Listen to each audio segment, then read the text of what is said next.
Hi there, welcome to another video for Leaving Cert Ordinary Level Maths.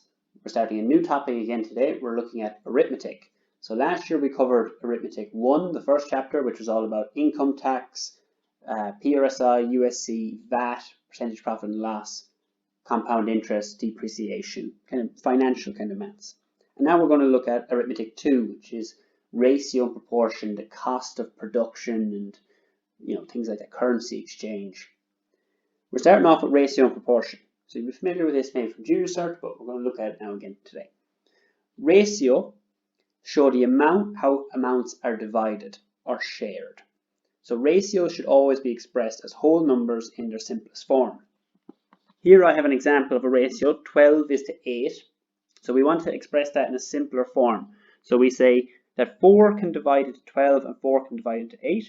So 12 divided by 4 gives me 3, and 8 divided by 4 gives me 2. So that ratio in its simplest form is 3 is to 2. That's how that's pronounced. 3 is to 2.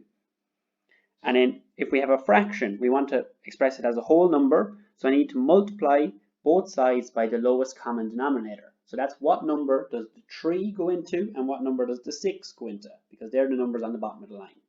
So that would be 6, because 3 goes into 6 and 6 goes into 6.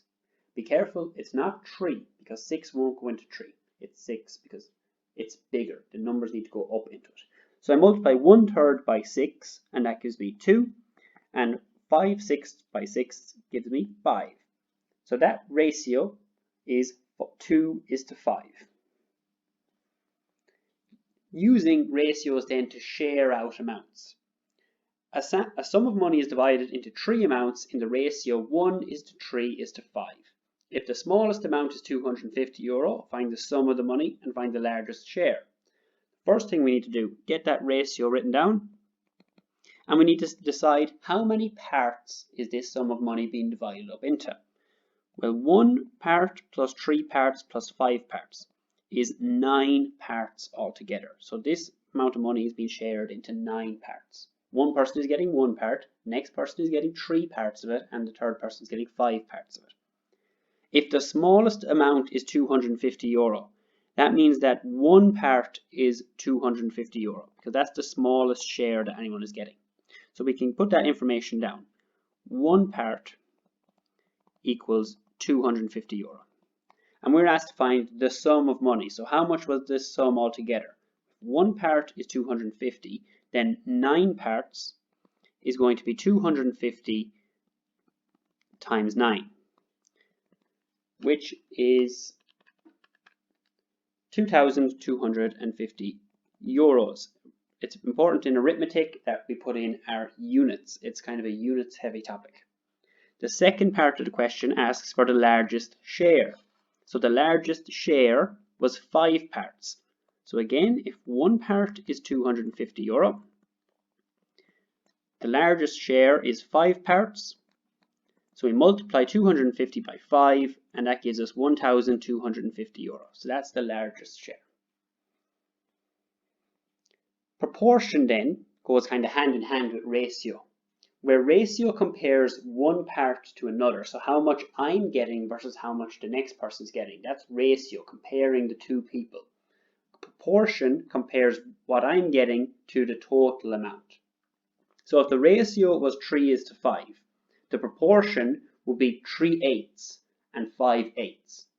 It's I'm getting 3 parts of the 8 parts, or you're getting 5 parts of the 8 parts. Proportion is to the whole thing. Ratio is comparing one person to the next. There are 3 goalkeepers on a panel of 24 players. The proportion of goalkeepers on the panel is 3 out of 24, 3 over 24, and that simplifies to 1/8. So 1/8 of the team is made up of goalkeepers. The proportion of outfield players is 21 over 24, so 7/8 of the team are outfield players.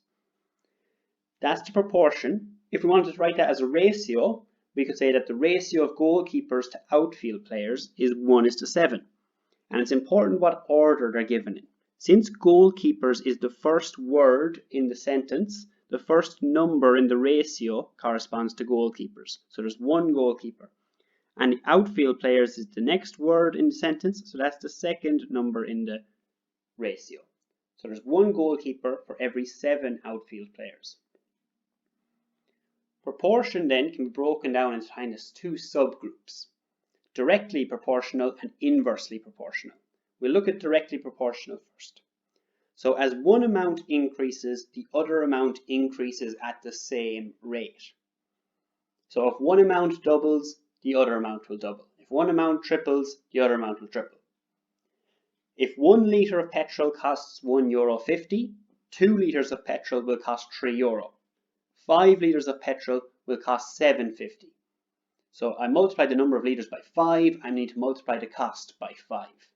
And the graph of a directly proportional relationship is one like this. It's a straight line that goes through the point 0, 0 there. So as one amount goes up, the other one goes up at the same rate.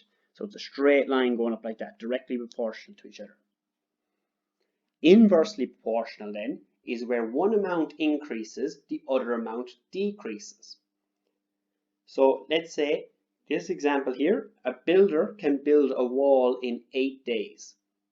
So the best way to think about this is, okay, if one builder can build it in 8 days, will 2 builders take longer or shorter to build the wall? 2 builders are going to build it faster, so they're going to take a shorter amount of time.